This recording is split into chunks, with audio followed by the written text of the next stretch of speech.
La formule « le masculin l'emporte sur le féminin » est une règle de grammaire qui date seulement du XVIIIe siècle et au nom de la supériorité masculine.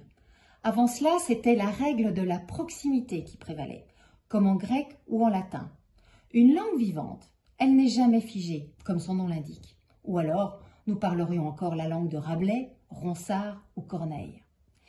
La question linguistique n'est pas qu'un symbole. Ce qui définit le masculin au sens social, c'est le pouvoir.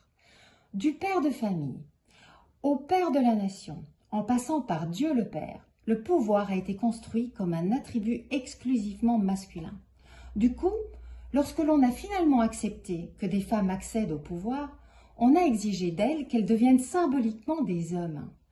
Comme Hatshepsut, par exemple, dans l'Égypte antique, l'Égypte ancienne, qui était devenue un pharaon, et dont la représentation sculptée la faisait apparaître comme si elle était un homme. On lui mettait un postiche de barbe. Le langage indique ce qui est légitime.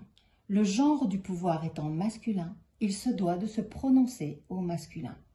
Pas de problème, par exemple, pour féminiser des titres qui n'exercent pas de pouvoir, comme ouvrière, boulangère, secrétaire ou infirmière.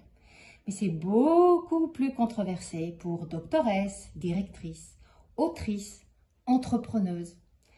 La langue influence la place des femmes. On ne conçoit pas ce qui ne se voit pas ou ce qui ne s'entend pas.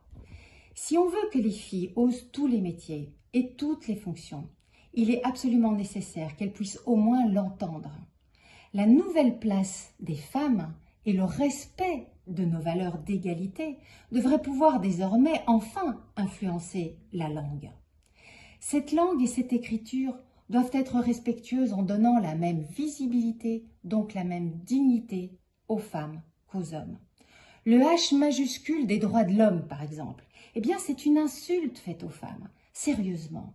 Mais qu'est-ce que ça coûte de dire les droits humains comme dans la plupart des autres langues?